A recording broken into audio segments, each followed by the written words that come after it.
Holy Christ. J-Hook. All right. Welcome back, Nee&FeeBrotherhood.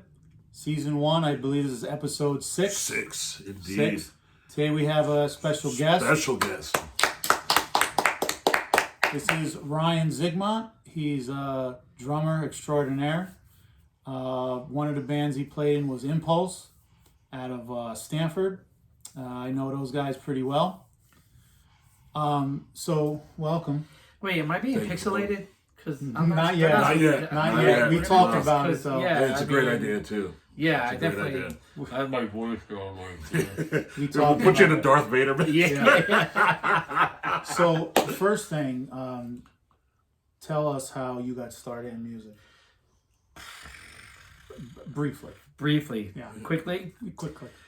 I started. My brother got a drum set, and my uncle gave us a bass guitar. And my brother, it's like the Van Halen story almost. Like my brother stunk at drums, so I started playing the drums. How old were you? Then probably like 12 to 10 Okay. or 11, but didn't really get serious about it till after middle school. Then in middle school is when I met your dad, and that changed my life forever. Why do you say that? Because I met Malvin. I met Malvin Claiborne, and Malvin Claiborne made me from a lefty drummer into a righty drummer. The guy would tell me, "Oh, dude, I practiced." Damn. Yeah, I went from lefty to righty drum corps. So, and it was It was conventional grip, not match grip. So I had to completely change everything about my drumming. Just a quick question. Do you know any professional lefty drummers that you can think off the top of your Brad head? Morgenstein. That's one. Do you know a drummer for Night Ranger? Oh, And he yeah, plays Brad Gillis. Yeah. Brad Gillis. Brad Gillis is a good guitar player. He's a guitar player. He's a guitar. You're right. You're right. If you ever watch Sister Christian, the video, he's playing drums left-handed. Hi-hat over here. Yeah, it's a bitch being. Yeah, there's not all many. the jam nights, everything. People My are like, brother-in-law is John Sanacero, and he's a natural lefty, plays righty. Same thing. He couldn't get it, so he wanted to play it, but as a kid, same age group as all of us here, there was no lefty drum setup anyway. I had to learn to play. But I just that flipped me over to play righty, and then and Malvin was the kind of teacher, best teacher in the world, the kind of teacher that tell you that you fucking suck. Oh, thank you. And stop you. He would stop you. Yeah. He'd be like, please stop. Yeah. I played with Malvin also. And if you've ever seen the movie Whiplash, Whiplash. that's Malvin. Incarnate. Throwing shit at you. All he needs is a Tipperillo and the hat, the little hat, the little with the ashes this the long. ass this long. And be like, You suck. You suck. I see it make people cry. I mean, it's like Yeah. ridiculous. But anyway, so that's how I started playing drums, and then I started taking lessons from Bill Cerulli to learn how to read music, and then I started playing set a lot, and here we are today. So you read charts, everything. Yep. Can you tune it to With a tuner, guitar, I mean, like tune to A, yeah, but the or thing you- is that people try and do that to cut you off. People try and do that, but okay, great. So you tune the drums to go with the guitar. Mm-hmm. Well, then what happens when they play in the key of F and you're tuning to the key of A? Right. Now your drums don't matter. Right. That the whole tuning to D, C, B, A, or whatever, out the window. Right. What if you do a song and the bass player drops down to D? Suddenly now you're out. What do you have a keyboard player who only plays the black keys? Right. Nothing. Yeah. Done. Lost out of the name of the Yeah. band. So not true. Yeah, okay. But that's how I started. And it's been just a great ride. After a half a bottle of Jack, all the keys look black anyway. So they're blackout. I was asking him how he types so fast, and he goes, "Look at the keyboard, all black keys." I was like, "All right, you got me. You got me." That's funny. What was the first band you played in? I had played in a band in Long Island called Third Rail Shock. That was the first band you played in? First band. We used to drive to Long Island 3 days a week. We were horrible. Horrible. They used to drive from Mamaroneck to pick me up in Stanford at exit 9. We drove all the way out to Amityville. Oh, yeah. Wow. Yeah. And then we rehearsed for 3-4 hours and drive home like at midnight. Be falling asleep in the car, driving, or I didn't have a license at the time. The guy would be falling asleep, be like, "Okay, you drive." He had a car with no brakes. I remember one time getting off at exit 5, and I was like, pumping the brakes. I'm like, yo. Like, what do I do? He slammed it at the park. Oh man. Oh yeah. And I had no idea. I'm like, ah. Yeah, rock and roll, true lifestyle. My God. What was the biggest venue you ever played in? Drum corps or in a band? Both. Yeah, bro. Drum corps, I played in Shea Stadium, Yankee Stadium, the Meadowlands, Three River Stadium, Oh, and Pittsburgh. then in bands, I played the West Beth Theater. Wall Street Theater was nice. I went on a short mini tour down to North New Orleans through Illinois. I played in a place in Illinois called Normal, Illinois. Normal, yeah. Completely Abnormal. different, completely in reverse of the name of the town. We were playing a gig. It was my birthday. Oh, well, And- you guys have the same birthday. Same by the way. birthday. Yeah. Nice, tourist. Is Absolutely. Normal, Illinois, is that where the whole midget incident happened with you? No. We can't get into midgets. That's against my rider. We have to call. Oh, I'm my sorry, lawyer. little people. Yes. Oh. Yes. Jesus. Sorry. Dwarves. Come on. Sorry. But we played in Normal, Illinois, stuff like that. I recorded at Sony, which is a big thing, twice. wow. Well, actually, 2 That CDs. is a big deal. Yeah. I was there. Mariah Carey was recording. Michael Jackson was rehearsing for the Dangerous tour there. Oh, nice. Okay. Oh, yeah, it was crazy. It was crazy. You couldn't look at Mariah Carey. Please don't. When they tell you, when you go in, they're like, you're gonna see somebody roller skating. You cannot look this person in the face. She had We would have, quality, and she would come zipping by and like these, Daisy Dukes, Yeah. and we just like looked down on the ground as we walked to the studio. When You she was treat her like thin. Medusa. This is when she first got signed. She was, Tommy Mottola. yeah, Yeah, Tommy Mottola, Tommy Sony, Mottola, yeah, which is probably the reason why you couldn't look at her. right. She had a gun somewhere. Somewhere. There's probably guns in the Tell cameras. I was telling Rodney briefly the story about the cymbals when you went to the Zildjian factory. Oh yeah. Me and my buddy Ray, our singer, drive into Massachusetts for hours, and we got to a point where he was like, "You know what? If we don't find this place in half an hour, we're turning But around." why did you go there though? Because I used to break all my cymbals. Which It I was told him crack. I've never heard of that before. Oh my god! I got a pile of cymbals at home right now. I just broke a 16-inch cymbal 2 weeks ago. Wow. Just in rehearsing. Damn. With the PA. But so we get to Zildjian, we finally get there. It's like, okay, great, we're here. And I had called them before. I said, hey, like these cymbals, they keep on breaking. I spent a lot of money. I spent a lot of money in cymbals. $300 a clip. I got like 9 cymbals that are broken. Yeah. Do the math. And back then, it was like weeks of pay. So weeks of pay. I used Or girlfriend's credit. yeah, credit cards. Yeah. We'll tell that Yeah, that's story a different next. story altogether. So, Yeah. oh yeah, my favorite sound used to Thank be you, honey. my favorite sound used to be ching. Remember the That's credit true cards? love. That's true Oh love. yeah. Stay Carbon on paper. Zildjian. All right. Anyways, listen. We'll get to the credit card. We'll get to true love. Yeah, oh my god, this might be another episode. So, so we go to Zildjian. I go to the front door. I got all these cymbals. Me and my buddy are there, and I walk in. There's this huge lobby. The receptionist. Zildjian's a multi-billion-dollar company. Or Right. Yeah. big, very big. Absolutely. So I said, hey, I called. They told me to bring my cymbals. You guys will replace the cymbals because they're cracking. Da, da, da. And the lady looked at me like, what are you talking about? I was like, no. I called you guys. That's why we came here for Connecticut. Blah, blah, blah, blah. And I'm like, at the time, 19 years old or whatever. And I'm like, no, they said you're going to replace them. And she's like, who'd you talk to? I go, the lady on the finger. Was it you? I was like, somebody on the phone. Yeah. And she was like, I'm sorry, we can't help you. Oh. And my buddy looks at me like, you made me Drive all the way up here and then this? So we get back in this pickup truck, little mini pickup truck he had. Dejected.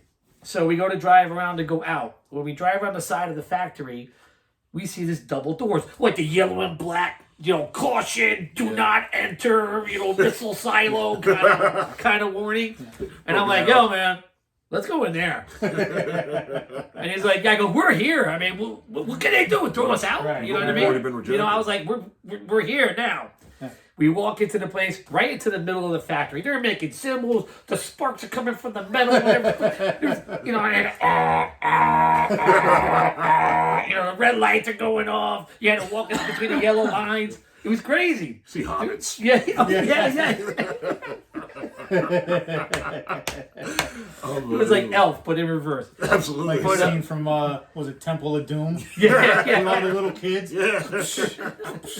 Get to work. Get to work. That's what I meant, midgets. But anyway, so in the middle of the whole warehouse, there was this office, and it was all glass around it, or plexi or whatever, because that way that's how they oversee warehouses. Gotcha. The guy, we see the guy sitting at the desk, and the guy looks up and looks at us like what the hell? He comes out of his office. He goes, "What are you guys doing? What's going on?" And I said, told the story in like super speed. Like, we came here, blah, blah, blah, blah, blah. And he was like, whoa. He's like, okay, hold on. So you're breaking all these symbols. I go, yeah. I've been buying these things, and blah, blah. And I had receipts and everything, I went to get prepared. He goes, well, you must be playing the wrong symbols. And I'm like, what? He goes, yeah. So he calls a guy on the phone, and it's a guy that dealt with all the artists for Zildjian. Picks out their symbols. So he brings us to this room. There's a Yamaha drum set, a Ludwig drum set, a Pearl drum set. There's 8 different drum sets set up for people that are endorsed by different companies that come and get their symbols from Zildjian. Mm-hmm. So and the guy comes in, and there's symbols set up for these drum sets, and he got a big, I played big sticks, he had big sticks, and he's like, you're doing something wrong, and he takes a stick, and he's whacking the shit out of this symbol. He goes, that symbol's not breaking. I go, I don't get it. I buy the heaviest symbol you make. They're the most expensive. He goes, that's your problem. You're playing the symbol too heavy. He goes, you need a symbol that bends. You're playing a thick symbol. It's brittle. It's going to break. The dude took us to a room that had at least, I would say, honestly, 10,000 symbols in it. Every symbol they had, 12-inch splash, 8-inch, 10-inch, 12-inch, 14-inch, hi-hats, this hi-hat, that hi-hat, crash, 16, 17, 8, 15, 16, 17, 18, 20, 20 rides. I mean, thousands of symbols. And the dude sat there, got a symbol stand, would tap on the symbols, and no, not that one. Grab another one, 18-inch crash. No, that's okay, but let's try another one. Okay, I like this one. He would put it to the side. And then we go, because I had 3 crashes and a set of hi-hats and a splash. And then he went through the 17-inch crashes, and he matched them to the timbre of the first symbol. So it was like a matched set. Beautiful. Yeah, which was unbelievable. They took us around the factory, showed us everything there. And the guy gave me his card, and I always said I was going to write him back and thank you, and I never did, of course. I was 19 and stupid, and I didn't do that. He's probably dead by now. Charles Giannizzi. I know his name to this day. Charles Giannizzi. Great guy. And he gave me a full matching set of symbols, tone quality symbols. And I was like, good luck. Wow. Here you go. And it was just it was a complete turnaround. We thought the day was just done. Yeah. We thought it was over. That's it. We drove up for nothing. The secretary out flipping. Yeah. It was you and your symbol. I'm gonna play Sabians. So So that's how that ended. It was life changing. After that, I only bought Z's for the hi-hat, and then since then, first of all, I've only ever played Zildjian. And now I play only A customs after we went there and they gave me A's. And the A customs now, because they're brilliant, they have to shine to them. Right. But that was it. I'll never play another symbol ever. Wow. That is definitely, it's like that was it. Career almost. Oh yeah, dude, that was moment. it was phenomenal. And it just made me realize, I'm playing the drums the wrong way. I started taking lessons, learn how to read. And then the guy I was taking lessons to read, Bill Cerulli, I was playing one day, and he did a Malvin Claiborne. He goes, stop. He goes, your hands are like ashtrays. I'm like, what do you mean? He goes, you're playing the wrong way. This is set up the wrong way. The way you're setting up your set is wrong. And he just tore me down. Yeah. And that's when I started playing in Manhattan. And on the train ride to Manhattan, I used to practice my lessons because he charged $1 a minute. This is 1988, 89. There's $1 a minute. 60-minute minimum. And if you didn't rehearse enough for the lesson, he'd tell you to stop. Go. You need to go practice and come back next week. But you paid the $60. Oh yeah. You paid for the hour. Wow. He would just stop you. Stop. You obviously didn't do this. I had some weird teachers, some tough teachers, but all right, let's get into the credit card story.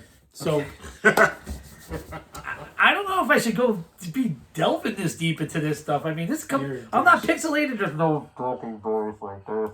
Well, how about Delve, yeah, you like that? how about an unpixelated version? Yeah, no, it's clean. It's a clean story. It's clean. Oh, It's okay, clean. It's okay. clean. It's just So that.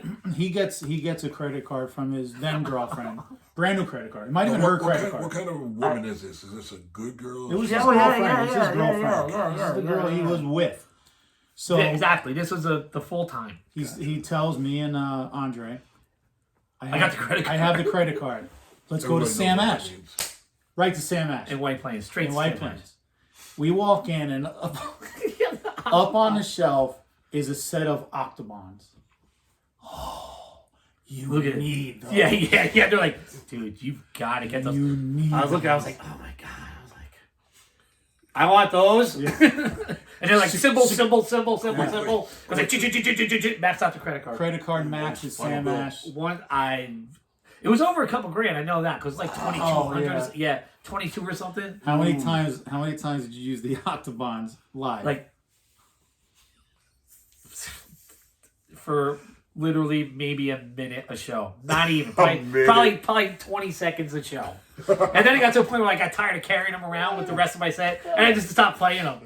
Now, for everyone, because I'm not sure, even though I've played for years, I don't know what does an octobon do. An octobon, octobons are drums where all the heads are 6-inch heads, but the length of the tube of the drum changes. They're fiberglass. Okay. So you'll have like, a 12, 16, 18, 20, and the longer the tube is, the lower the sound is. Gotcha. Okay. So you could start with an octobon this big and then get them down to about that. Gotcha. So I bought the lower set, so they were all really long, so they looked really cool. yeah, they did. Is this They look sort of really something, cool. Neil Peart would use that type of thing. Neil Peart, probably. probably, yeah. I mean, everybody uses them now. Okay. I mean, Chad Smith, Taylor Hawkins use them. Mm-hmm. All these guys.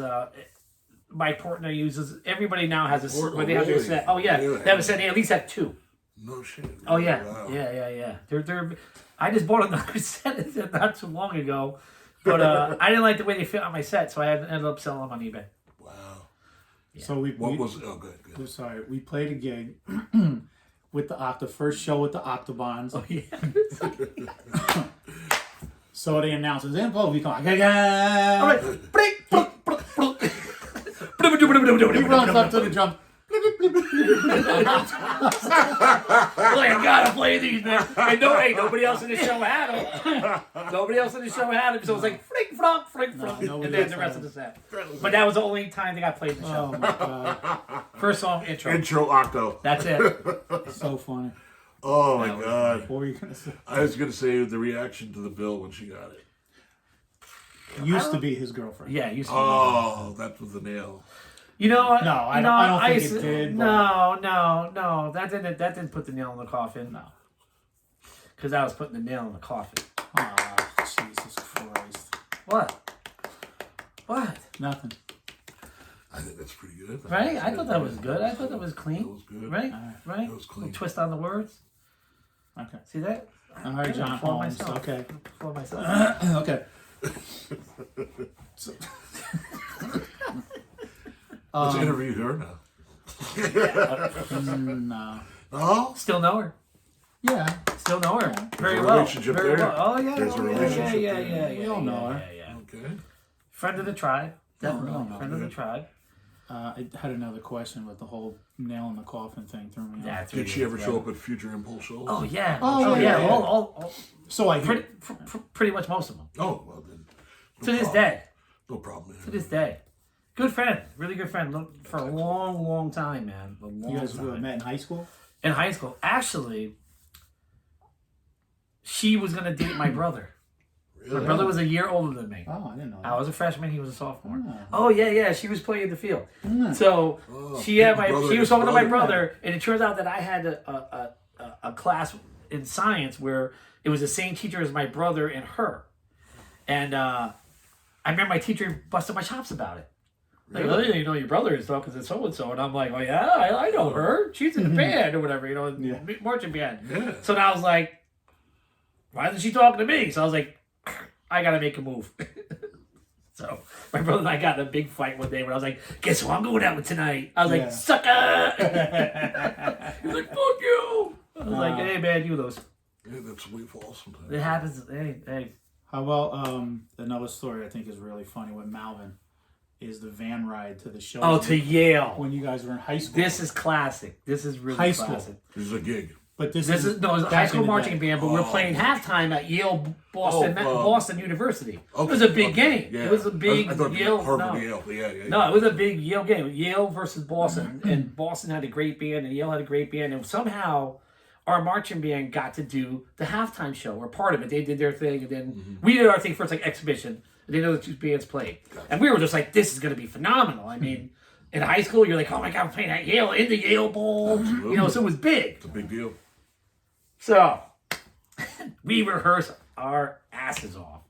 Our teacher had it at his house 3 nights a week. I mean, we just played and played constantly. So, and you know, not for nothing, but they were very big into libations. Okay. So the day of the gig, the show, he pulls up in his van, his brown van. We had a carpet business, and he tells the band instructor, "Listen, I'm gonna take these motherfuckers here in my van because they're gonna practice their asses off on the way up." Oh wow. Okay. Meanwhile, it's like the cigarettes, the Tipperillo, slopping. yeah. He got his like Clouseau hat on, right? He was kind of like Clouseau in a way, right? Yeah, he was hip, man. He was a slick dude. Mal, I hope you see this. Yes, he was fucking him and his brother. They were slick fucking dudes, man. He's like, yo, boss, I'm gonna take them in the van, and you know, we're gonna practice them on the way up, so we fucking knock this out. So he goes, all right, take them. And we're like, okay. He's like, guys, get in the van. So like the 8 of us, about 8 dudes go in his van. No seats. No seats. No seat belts. There's coolers and a roll of carpet. You know, Strap into the carpet. No, strap it in. Nothing. So we get in the van. We pull away from West Hill High School. We got the Mayor Parkway. He's driving. Yo, why don't you grab one of them coolers and give me one of them goddamn beers? We're like, what? He goes, well, you open the coolers, get some beers. And this dude is like, now at the time had to be late 30s. Yeah, I said. And we're all like 16. We're like, all right. He's like, we give him the beer. Now, when we were at his house rehearsing, we used to drink these Miller Ponies. Oh, the pony. And by the way, the 7-year statutory thing about, getting arrested for underage drinking got to be we gone well now. past Yeah, that. right. Yeah. So we would drink these little ponies. He would have all these ponies, him and his brother, and we would rehearse at his house. I mean, for hours, just rodents on a table, drinking ponies. We would practice so long. The next day, he would say, "Okay, let's play that exercise from last night." And we're like, "What?" Like, What are you talking about? you're in high school with like a hangover. You're like, "Huh? What was we gonna do last night? The double drag, blah blah blah blah." We're like, what? He's like, "You played this," and okay, yeah. We start playing. So we get in the van. He's like, "Yo, crack me a beer." Give him a beer. Uh-huh. He's driving. His brother's in the truck. Dennis. Dennis, and he's got this Tipperillo. He goes, "What, you motherfuckers don't drink now?" He's like, maybe 10:30 in the morning on a Saturday, or maybe a Sunday, going to the Yale Bowl. You're taking this We're big like, seriously. shit. We're like, yeah, man. We're like, They crack open the cooler. We start drinking beer. Pound the beers. Go to New Haven on the Mayor Parkway. Finally, it's at the point where there's 8 of us. We're like, yo, man, can you pull over? We gotta take. He goes, we ain't pulling over. We can't stop now. It's like he's still smoking that Tipperillo. He goes, hey, motherfuckers, God. open the fucking door on the side of the van, piss out the goddamn door. And we're like, what? He goes, the door, open the door on the side of the van, piss out the van. Meanwhile, he's on like 60 on the van. We're standing there, door wide open, dudes peeing out the door, and there's people driving by. Chain reaction. What? The whole side of the van's wet. Sprayed. They think it's like somebody using their windshield wiper fluid. They come pull up, and here we are all like, man, this is great. Stop and shop cooler. Yeah. That's probably Malvin calling now. Yeah, We're sorry. yeah. So we get to the Go Walton, motherfucker. So we get to the Yale Bowl. We play the show. We get to the end of the show. At the end of the show, the band was in two lines, and they came down the 50-yard line, and then the first line went, and then the second line joined the end of the first line. No. We swing down the 50-yard line. We go towards the end of the line, And the guy that's first in line on the drums goes to the right. And the whole band goes to the left. So then we're going to the right. no. And the dude realizes, oh shit, and there's like a big loop. And everybody's a big loop. And goes to catch up with the band. And then the band starts like, what the hell? And we're like, oh, yeah, we forgot. Yeah. Oh my god. Oh my god. Oh my god. How many people? Thousands of people are there at the moment. Piedmont was packed. I mean, but they had no idea. We made a mistake. We knew we're like playing. We're still like da, da, da, da, da, da. I was like, oh shit, where's the band? Oh no! And everybody like a big snake, like a worm, and go all the way around again to join the band. So It's outrageous. did Malvin and Dennis at least laugh at that, or they were pissed? Or you don't remember? I don't remember that. I just remember us getting back in the van to go back and drink a beer. How pissed could they have been? No, it was like God. we played really good. That's all they cared about. Yeah. You don't sound like one. That's it. You're done. So it was, I'm sure they got to go laugh, especially Dennis with his fucking laugh. I'm surprised you didn't hear it. oh my god, it was the funniest part. Yeah. The funniest part was like, what, you motherfuckers don't drink now? And we're in the van. We're like, oh, okay. Oh my god. You have the one square. We are 16. Yeah. So when my son, he started playing drums in middle school and in high school, and then he played in drum choir at Portchester, the Saints Brigade. That's what it was called. So Was it the City Field band then? yes, no, that was high school. was high He school, played at City Field, yeah. So one day he calls me into his room. Now I drummed with Malvin and Dennis also. So he says, "Can you help me with this part here?" I'm like, "Yeah, sure." He goes and he gives me The sheet sheet music. music. And I'm like, all right. I said, well, the hell is it? how do you think it goes? He's like, I can't figure it out. I was like, I don't know how to read music. He's like, you don't know how to read music? I said, no. He goes, you play piano and you play drums. How did you learn your drum part? Because Dennis would be like, here's the part. No, Got it. What? Two Got fives, two fives, two drags, a 7-stroke over the tap at the end, two flare, bam, bang, you're done. That's how we learn. 2 7s and a tap. Yeah, 2 7. Got it. Thank you, Mr. Bissonette. Yeah. Yeah. And That's how. And I felt like such a jackass, like walking out of my son's room, like, Dejected. like I need a dunce cap and go sit in the corner. That's why it was so different for me, because when I went to take lessons to learn how to read from Bill Cerulli, he's like, "How have you been playing this long? You don't know what you don't know what you're playing." And I said, "Well, I used to play with Malvin because Bill knew Malvin because they all were back in the day. Okay. Back in the day, they were like all in drum corps back then in the 50s or 60s." And he's like, "Oh," I said, "I could play any rudiment you want right now. What do you want? Drag paradiddle, flam diddle, 6-stroke roll, blah, blah, blah, 5, 7, 9, 11, 13s, whatever you want." And he's like, "But you don't know what you're playing." I go, "I know it's a 7 and a tap at the end, the flam." He goes, "No, I know when I hear it, though. Yeah. Right. He taught me to read and made me realize where the note falls. Like, you could have a 1 EN up, or you could have a 1 EN up. Like the dot on the end of the 16th note makes you go to the last 32nd note prior to the next measure. These are things I never knew. When that light bulb went on, completely changed my playing. Wow. It was like suddenly I get it.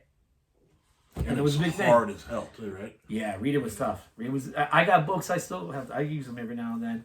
And I could see in the book where he would write on an exercise, which I can't even play now because it's doing this the other day. I was telling him, I was like, I went back to the book. I'm like I played this at 120. I was like, hey, da.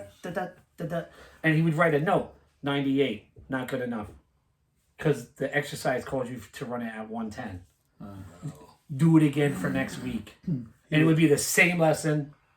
And he would write in the book. So Oh, yeah, he would write in the book, 98, yeah, do again. yeah. I got through this one book, Syncopation. We got to the end of the book. The book was where it showed 2 hands and your feet. So your cymbal hand, the snare hand, or the highest hand, snare hand, not fills. And then your foot, what your foot was doing as you're playing the beat. It took me 7 months, 8 months, 9 months, a year maybe to go through this book. And I'm like, thank God I'm through this book, it's over. He goes, through the book, it's over. He goes, what are you talking about? He takes the book, I swear to God, he takes the book, turns it upside down, closes it, opens up to the last page. He goes, now your hands are your feet and your feet are your hands. Start on page 1. Oh my god. Go back. Dude, I was just like, Oh my god. you say it with your foot like, I'm like, what the blew my mind, man. What was this guy's credentials like? Was he a famous? He played, you know the song, Turn the Beat Around, Vicky Sue Robinson? Yeah. He played that in the studio and went on tour with her. Yeah.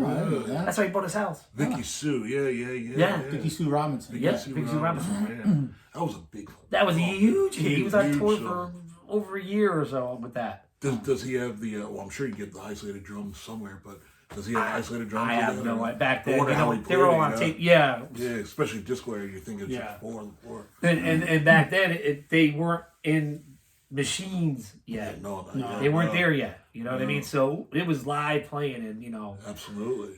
cutting tape and pieces and all that. But he played on that, He's a great drummer, dude. The dude's phenomenal. So he's toured with tons of people. I don't know, he's toured with tons of people, but I'll tell you what, the guy's phenomenal. Wow. Phenomenal. He could read anything like a book. I was put to shame, even though we've had discussions about the Stones before, love-hate thing. I was like, oh, Charlie's a terrible drummer. And then drum so guy, wrong with that. the drum guy goes, he's lowered himself to be in this band. Absolutely. Like, he was a is great the jazz best, drummer. Yeah. He is the best musician in the band. And he's linear, which means a lot of times if you listen to the Stones, he doesn't hit 2 drums at the same time. If you watch him play and he plays a beat, every time he goes to hit the snare, he lifts his hand off the hi-hat. Yeah. It's like, Yeah. Well, when you talk about it, Vicky Sue Robinson, immediately I was thinking,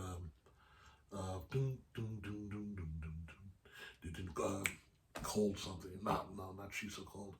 The disco era of the Stones. the Stones.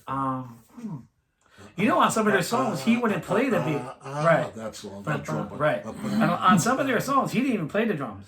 Oh, When really? he didn't like to, Oh, if he didn't want to play, they hired drummers. Oh, really? Oh yeah, he had no ego for that. He was just like, I'm not playing this. Or I'm not playing it right. he wasn't writing the song at the time with them. They wrote a song, and he's like, I kind of. They're like, we're thinking of this beat, we're thinking of this. It's like, and they're like, well, maybe play it like so and so.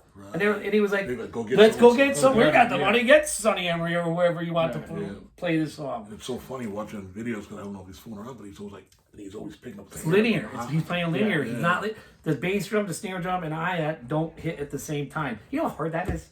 I can't even imagine. To split it up like that? All the time, right?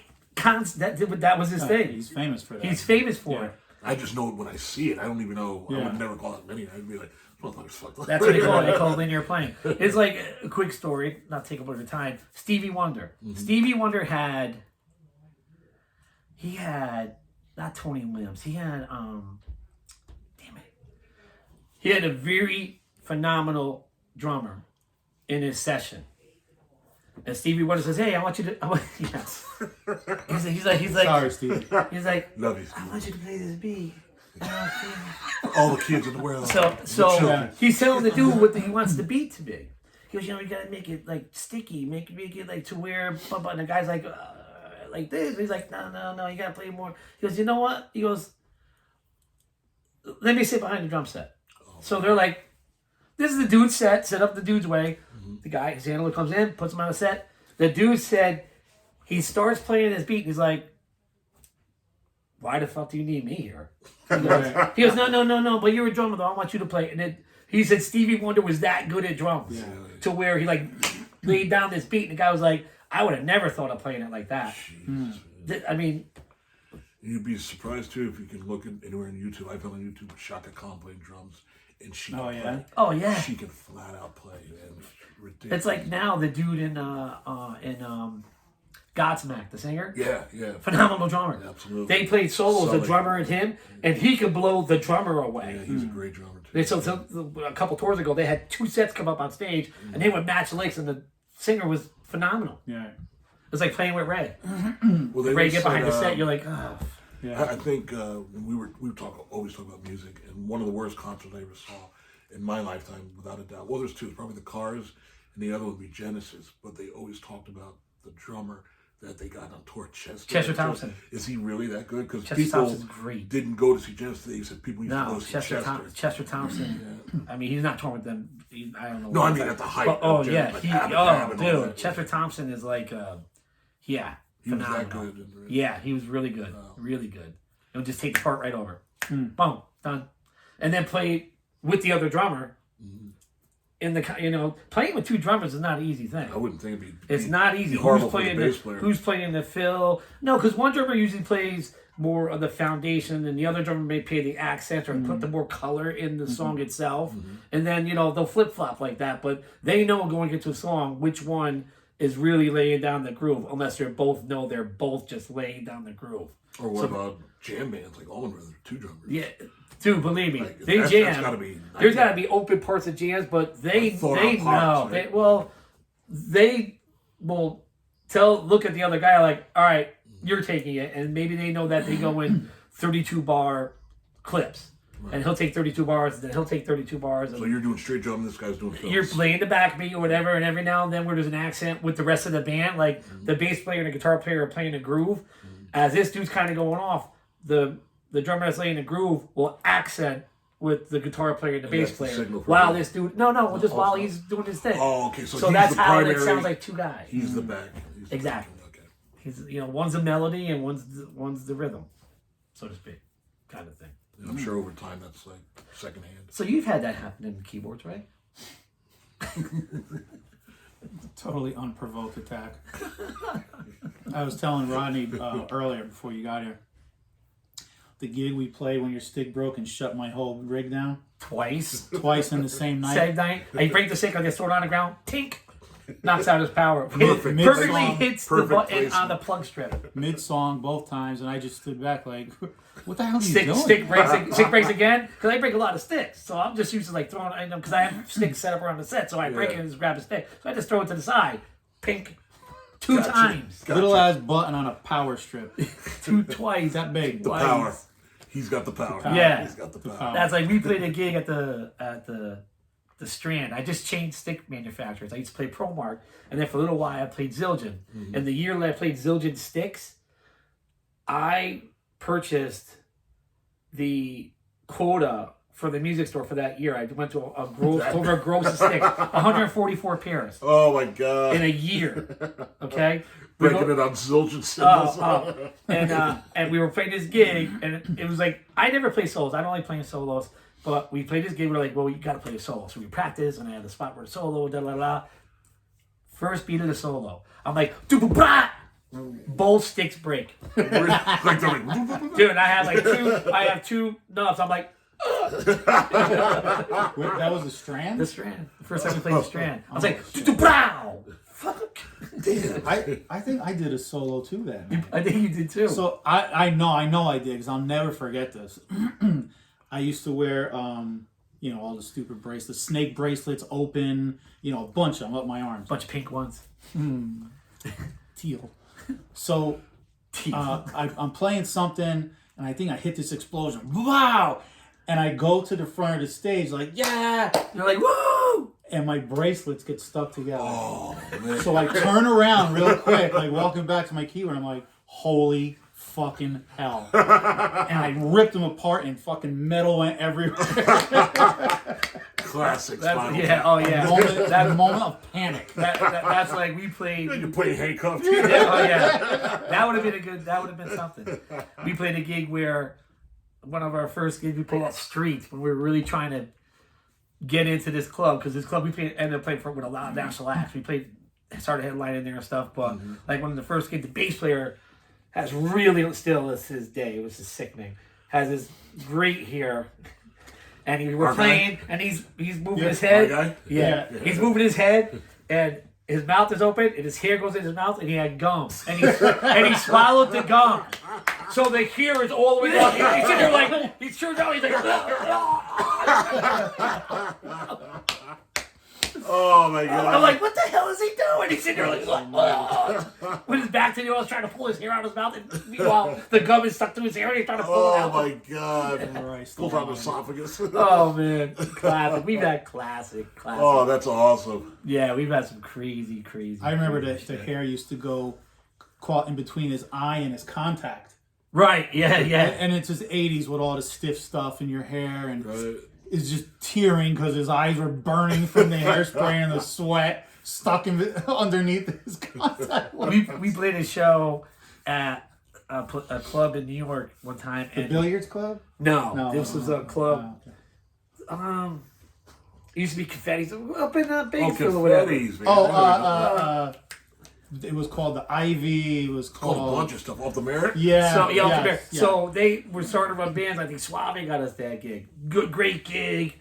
Got us a dressing room. We were starting to play better places and starting to get actually, here was food, beer, food. You don't have to sell 150 tickets and get nothing. Yeah. Absolutely. And, Complimentary. Yeah, and we were headlining. Bill Walton. We the drum set. We were the headliner, so my set went on the riser, and the other guy got set up in front. Nice, nice, Yeah, nice. of course. That's very nice. Yeah, no, it sucked. The lights were right here, and we used to get had this dude used to do our hair. I mean, massive amounts of hairspray. This is before the LEDs. Yeah, this is like the watt. old It was style. a 200 watt bulb on your cellophane. like How far away from your head? about a foot and a half. Dude, the hairspray was melting. Oh. Melting, and I'm playing, and I'm like, what the it was like I was covered in gum. And gum. I'm telling you. Bubble We were Busts. playing, I'm like, what the and I realized my hair is melting right now. It was the worst. It was Oh, that's terrible. crazy stuff. All right, I want to do a quick little game. Love, hate, or rate. This is strictly from me. All right, Okay. For drum, now playing. Grew up in New Canaan, so we'll go. No black people that like metal. Forget hair metal. So were you James ever a hair metal Trusty? guy? James was a security guy, but he was. Yeah, but he was never, into metal. He was into it, but he was security. He never played anything. No. But I he know was, James very well. Do you? Mr. I T. I know James really well. So his brother, I think, or one of them, very sick. So I hope they're doing better. But so I was into like all the LA bands, and I wanted to see what you thought of the bands. More importantly, the drummers, love, hate, or rate. So for me, to start off the bat, Van Halen is definitely my favorite band, just the top. How do you rate Alex? Alex is phenomenal. Phenomenal. Alex is right there in my top five. Who's calling me? Who? Look, I can't read that. It says Mike J. Chambers. Sorry, can't answer right now. Sorry, Mike. Phenomenal. You hear a snare drum, you know it's him. No Oh, yeah. Cymbals too. So I Yeah, recognize you cymbals. hear his drum sound, you know it's him. Okay, so And he was playing trigger drums a long time before anybody knew he did. so major thumbs up. Then. Oh yeah, absolutely. And the intro for Hofstra Teacher, that is an overdub then, right? No, man, who's doing that play so. that? No. That's in live. He plays that. Wow, He plays wow. that. He plays that. Incredible. My second favorite band, all-time band, most of my friends were not into that, and they would insult it. I just don't care. I fly the flag. But Rat and Bobby Glass. Oh yes. What? Absolutely. No We doubt. played Rat out of the cellar. Out of the cellar. Hey, one of the when they guys- were Mickey. I know when they were Mickey. I know what he's gonna say. Hey, one Out of of the San Diego. One of the guys, that's before I knew them. One of the guys we used to play with, when we would go out, we would always pull up to his house. We all get together and get ready to rock. His house was the hub. His house was okay. the hub, And right? his Okay. mom was His like mom was- our mom. Yeah, she was awesome. Yeah. Pre-concert Great activities? friendship. Great, what's that? Pre-concert activities? Oh yeah, Pre-show definitely. activities? It was the warm up. It was Yeah. warming up. We would pull up the hill to his house, and this is when we were still all on vinyl. Okay. No, this is all vinyl. Yeah, no absolutely. CDs, No, not yet. none of that. Not yet. We would pull up to his house, and we would hear what song in Out of the Cellar was on the album, and know how long it was until he was ready to go. If you're like, you're back for more, we're like, oh shit. We go in his living room, We got a we while. sit down, put our feet up on it, talk to him, hey Barbara, what are you, blah, blah, blah, blah, blah. Like, where is he? Out of the cellar. Well, Out of the cellar. He's out of the He's out of the cellar. He's back for more. Yeah, I'm sorry about that. I thought I did it all the way. Hey, it happens. Third one was not a very popular band in my runner skies, but definitely a Dokken? in Wild Mick Brown. Wild Mick. Dokken was Mick, great. I thought his sound was a little heavy on reverb and like overdone. Well, because the whole thing was about Dokken, Don Dokken. Yeah. The band was like secondary at that point in time. Yeah, he was actually signed as Don Dokken. Right. Yeah. Listen to Lynch Mob. Yeah. You want to hear George Wicked Lynch, Wild Mick Sensation. Brown? Yeah. It's very different. Yeah, That album's a great Players album. Yeah. absolutely. And it showcases Wild Mick Brown. Jeff Pilson? Jeff the, Pilson. the bass player? Yep, and now in the foreigner. Running, Yeah. basically running foreigner. Yeah, he was. When they went to Lynch Mob, they strutted their shit. You know what I mean? They were. That's when like, wow, these fucking dudes are players. So not that they weren't in Dokken, but Right, but never. but achieved Dokken it. subdued them. Absolutely. When they got to Lynch Mob, they went bananas. He was considered the voice before, Yeah. I think, Steelheart, Medvedev, Mike. Yeah, but I never considered that a great voice. Not a rock. To me, we've already had this conversation. I just thought it just wasn't masculine. You know what's a great enough. voice? He wasn't a masculine Who? singer. Who you talking about? Don. No, I agree with that 100%. That was a great voice though, and I am not a big fan of his work, but lately because I've been listening to Hair Nation for like the last 6 months, No. and then the Ozzy station, Ozzy's Boneyard, Ronnie James Dio. Oh, I always kind of loved. No, I've always no, loved the you're guitar. not a Dio fan? No, I'm not a fan of Dio, but his voice. He played in Black Sabbath. Yeah. Yeah, Mob Rose. Yeah. Played That with dude's young had Vivian a Campbell, voice, man. 19-year-old Vivian Campbell. Yeah. Before he became a douche. And then the last two, they're not in order actually. My favorite band's probably AC/DC, but let's get views on Motley and Tommy Lee. Tommy's great. Like, Tommy's great, and flat for out, that the genre, best musician he in was the band, king. right? Yeah, I don't know. Mick Mars. Mick Mick Mars. You can't take away from Mick Mars. I don't take anything away from him. I think he's perfect for the band. I don't think any of those guys could put up. I think you had to be an older guy to put up with everybody. All the other And, the stuff that go on that. You know, from if anything was true in the document movie, whatever you want to call it, the Netflix movie, is that those guys were completely out of control, and he was a stabilizing voice in the band. So you had to accept it. And I think all the anger you're seeing at Mick Mars now is because, dude, you have some nerve having spinal something, whatever, and we had to put up with this buzzsaw guitar. And it's almost like jealousy in the reverse, where it should have been, this guy's not that great, let's get another guitar player. Now you wait till the guy gets 80 Right. to put him down. I mean, That's a whole. tacky. Who knows? You're never gonna know. Well, the no, true no, story. no. I'm You're never just gonna know looking the from true the out story. as a fan. Right. Just looking from the outside in. I mean, Dr. Feelgood was their only #1 album. Only one number one, absolutely. And that they play their asses off on that album. But I loved Girls, Girls, Girls. I loved the video Wild Side, the spinning thing, the song Dancing on Glass. Forget it. That's, to me, and maybe Fight for Your Rights on Theater of Pain are just like, I'll run through a wall for that song. And I always love those songs. Go play the song in my car. I want to see him go through the Right wall. through the wall. I know a good car. Not the window. The wall. No cheating. New show. And then last but not least, Phil Rudd and AC/DC. Love him. Listen, if you could put Back in Black on your stereo, the album, not just the one song, whole album. the Just album. that intro. If Was you it could open put hi-hat, that, closed hi-hat, that's close it. hi-hat. If you could listen to that album honestly and not tap your foot or move your head or tap your leg with your hand, you're a robot. Yep. Yeah, you just hate music. Every album on that song is on that album. Every song on on that album, sorry, Both of them. is We all know is what you meant. phenomenal. You can't tell me there is probably, to me, that is like a quintessential rock album. Yeah, you need to It have is. it. Yes, that has to you be in your need repertoire. What's your favorite or what's your least favorite song on the album? And it's still, to me, for mine, my pick is It Still Rocks, and it's my least favorite. What is it? Let Me Put My Love Into You. Just Great song. Damn, I like the beginning of it. damn, Yeah. damn. That's still with him. Yeah. That's all That Phil album Rudd. had the No, trick the whole on album me. is- That Yeah. album For me, is- if I have to pick one, it's Let Me Put My Love. But my favorite is also Give the Dog a Bone, and it's just the flow doesn't really go for a song that rocks that hard to go into that, but it's still, like, to me, it's still a great song.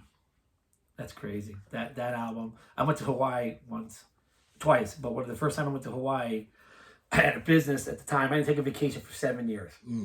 working 7 days a week, working my ass off, days, nights, everything to make this business go. And my buddy was going with like a bunch of other people to Hawaii, and one of the people backed out like 3 days before they went to Hawaii. And he did. I hired him part time. He used to work every now and then, and other of his friends used to work for me at a print shop. Okay. And he calls me. He goes, "Hey man, you know I'm going to Hawaii." Oh yeah, great. You're going to Hawaii on Friday. Way to go. Thanks. Rub it in. He goes, "No man, a spot opened up. This is on a Wednesday." I go, "What do you mean?" He goes, "The guy can't go. Something happened. He was a mailman. Something happened with his job. Something went down. Right. Maybe it was anthrax. I don't know. Whatever it was." And he goes, "Do you want to go?" Yeah. He goes, "Do you want to go?" And I'm like, "Yeah." I was like, at the time, my business was kind of running pretty smooth. I had a good manager. I had a couple of good employees. So I was like, "Yeah, I want to go." He goes, "All right." I go, "When do you leave?" He goes, "Friday. This is Wednesday night." So I go home and I tell my girl, I call her my wife because I've been with 27 years. I said, "Hey, I'm going to go on vacation." She goes, "Really? Where do you want to go?" I go, I was gonna say, what should I pack? Yeah. I was like, no. I'm going to go on vacation. And she goes, What do you mean? I go, "I'm going to Hawaii. I'm going to Maui." She's like, "With who?" And I ran down the list. She's like, "When?" I'm like, "Friday." She's like, "A day and a half from now?" I'm like, "Yeah, I got to pack some shit." Yeah. And I did that twice. But anyway, we get to Hawaii. We get off the plane. I'm like, "Oh my God, vacation. I haven't had vacation in 7 years. I'm going to be there for 12 days. We get off the plane. We get into the rental car.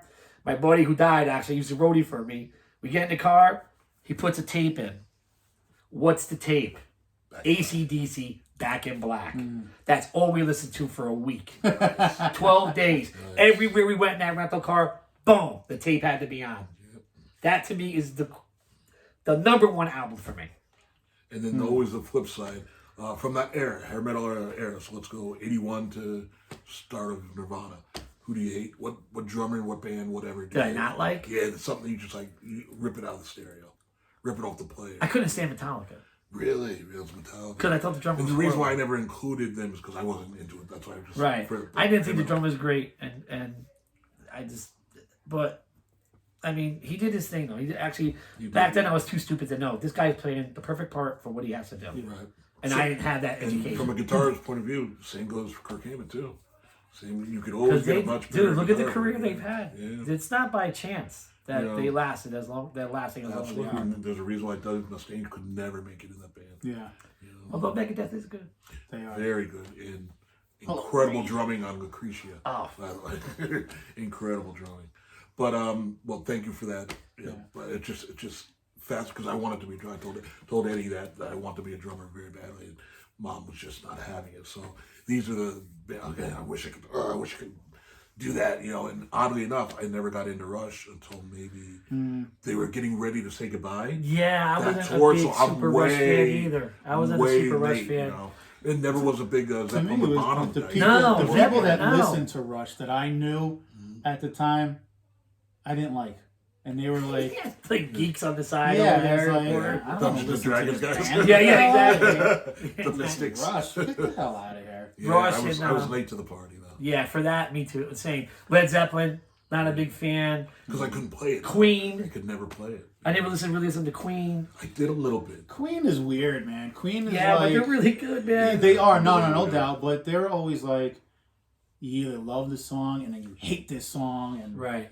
And it's just weird. Just weird. Everything that was radio, I really did. But stuff that was, I guess, what deep cuts or you call it, that's stuff I took in. Like, no, it got me by surprise because I didn't listen to them at that. Because when I grew up on Connecticut Avenue, I was always listening to like the Gap Band, Cool in the Gang, Ohio Players, War, Marvin Gaye. That's all my mother listened to. That's all I listened to. So I missed a whole slew of rock, like the Led Zeppelin shit stuff and all that. But what was I going to say? Oh, Aerosmith. I was playing in Manhattan. I was playing this band I went on tour with. We were playing in Manhattan. Joey? And Joey's great. He plays exactly what they need. I never really listened to him, and my bass player in that band burned me a couple of CDs when they first came out with readable, recordable CDs. Yep. He burned me all Aerosmith. And when we went down to New Orleans, we drove there and everywhere else. And that's all we listened to. And I was like, these guys are great. You know, and I didn't get it Yeah. You know, I was in, you know, way past. They were in the early 70s, mid 70s. I totally was not into any of that till like the 90s. I totally missed out on all that. So Kiss. yeah, Kiss. Kiss. I was too late to the party. Yeah. I mean, Kiss. You can't take it from him. Peter Criss, jazzy drummer. Yeah. But the thing at the time when they first came out, with the sound they were getting in the studio, and the style that he played, all the top players played like that, like the Ginger Bakers and all that played in that flavor. He grew up listening. And that's what he grew up with, and that's who he sounds kind of like in those things. Because you wouldn't expect that beat for the rhythm or the melody they were playing, but he made it work. You know what I mean? How crazy was it with them though that their albums sucked? Yeah, I know. And then live it was like completely different. Tanks and bombs going on. You listen to their albums and it's horrible. When you bring up funk, it was unbeknownst to me that I never knew this before. Maybe right around the time Rick James was actually when Prince died, they brought up the rivalry, and Rick James could not understand how nobody stole Kiss's show in a funk or R&B world. And he went to it. He said, even before that, he said everything Parliament did was stolen from Kiss. Oh yeah. And Parliament had the spaceship. Yeah, exactly. Kiss had the explosion. It was 4th of July every night on the show. And he said that's what he put into his show. It used to be like that. Was Rick James of the Stone City Band? Stone City Band, absolutely. You know, incredible. And then another one without that is especially the one song from Sly and Family Stone. Sing a song or sing not the Earth, Wind and Fire, but where we're going sing a simple song. Right. That's the name of it. And the drumming on that for such an R&B anthem, because you get the whole crowd to do it, and then they answer, and all it is call and response, and the drummer is spot the fuck on. Dave Grohl was in an interview that I seen not too long ago, and he was with Oh, is he talking about Smells Like? Yeah. Wow. That album, all his fills were rip-offs from the Gap Band. He said outstanding. Yes. The All these fills, and he showed like not Roy Haynes, I forget who he was talking to, and it was like, look at this fill right here. And they would go back to the Gap Band, and the guy and they're like, 100%. he like totally ripped them off. Absolutely. Nobody knows. Nobody knew it. Nobody knew it. Right. Incredible, man. Yeah, that's awesome. That's awesome. Yeah, we got to wrap it up. Oh, come on, This is the longest show we've done so far. Yeah. Hey, wait, am I the first guest? No.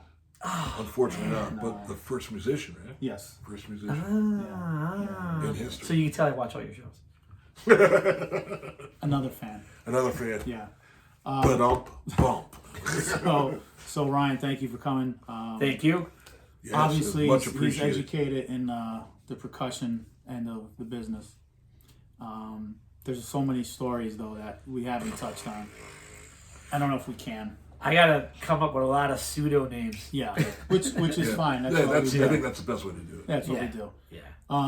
So again, thank you. And again, if you like what you see, thumbs Please up. thumbs up and subscribe. Please subscribe. Absolutely. Again, any questions, comments, we'll respond. We got a nice review from Giovanni. Yes, we did. All the way from Washington. Yeah, So thank you we're for starting that. to That reach was the other side really of nice. America. I'm pretty sure I responded to that.